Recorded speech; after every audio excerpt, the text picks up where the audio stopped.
Hi everyone, it's Dave Leo with Keller Williams and Leo Realty Group.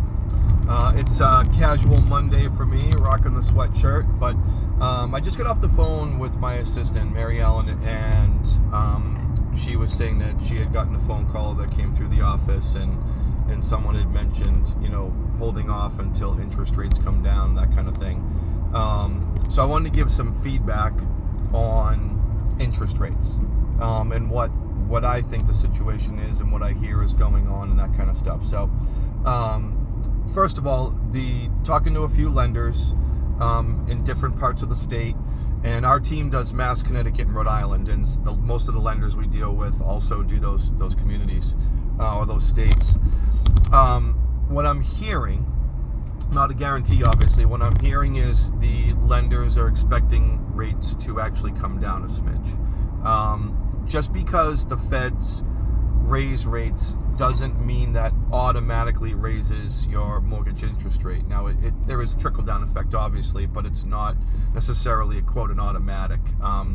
The rates that, when the feds raise these rates, it's the amount that the banks pay to borrow money. It doesn't always get passed on to the consumer immediately. So that's just a little tidbit right there. But what they are saying is most lenders, I won't say industry experts, I'm just going to say lenders that I've spoken to, have said to me that they anticipate the rates coming down and hovering somewhere around the 5 range, approximately. I bought my house 20 years ago, I think, maybe a little bit more than 20 years ago, and I think my interest rate then was 7.3. And I believe on my current house, I think I'm at like 3.2 or something like that. So my point to that is, even though people are going, oh, the interest rates are 6%, because that's about where they are, in the middle of lower sixes. We just finished one at 5.99. Even though these interest rates are higher, they're only higher than the lowest that they've ever been. And I don't even know, I think maybe historically the lowest they've ever been. And they've only gone up since that. But they're still historically low, just in general. I know people have probably heard this before, but, when my parents bought their house back in the 70s, the interest rates are 18%. So in the big scope of big numbers, in the big scope of everything, these 6% interest rates are not the end of the world. So what my point to this is a lender actually said to me recently, he goes, Dave, you marry the house, but you only date the mortgage. And I thought that was an interesting comment. And it kind of tied into this phone call we got today where the client said, well, we think we're going to wait till the interest rates come down. And I guess my feedback to that is, if the interest rates come down, the price of the house is going to go up. So what the problem we're running into now is nothing to do with interest rates, the way the market is right now and everything that's going on with the craziness and the overbidding and all that other stuff. Interest rates have not affected this. This is my opinion, by the way, and this is my opinion from experience being a top producing realtor in the field, not just watching other people. This is my personal experience. We are still seeing over asking price. When that house that's 325 or under comes out, it's usually gone within a day or two. And I would even say that even is going for some of the 400 houses as well. But again, if those interest rates come down, it's only going to be more attractive to everyone who's been waiting for that, because everyone's waiting for the same thing. And when those rates come down, there'll be more competition for a house, and you will pay more for the house.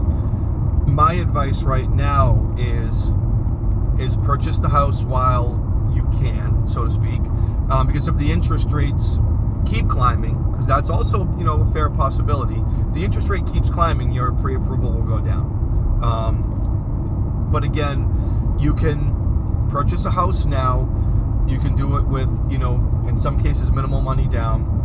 Purchase a house now, and then you can always refinance the house. You can refi 6 months later, a year later, 2 years, whatever it is. But lock it in before the house prices go up, because they are predicting, in the Northeast specifically, which we seem to be the only area of the country that's fairly unpredictable, but they are predicting home prices to go up. And if home prices go up, then a lot of people are going to be out of luck. If I could, I sound like my dad now. If I could tell you how many times someone said to me, well, Dave, this market, something's going to pop, this has to give, the prices are going to come down, this can't sustain itself. People told me that 3 or 4 years ago and still have not bought a home because they can no longer afford it because the prices got out of control.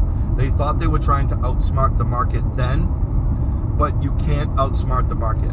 This is what I live and breathe and do 60 hours a week, and I cannot outsmart this market.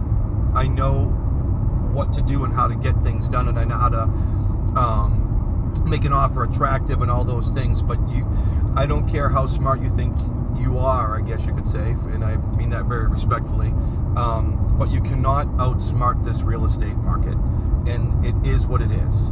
The interest rates could go up, and again, that could affect you, but most likely at some point in the near future, they are going to go down. And when they go down, the prices of the house will go up, because once they go down, that buyer pool is going to explode into tons more people than you currently have out there.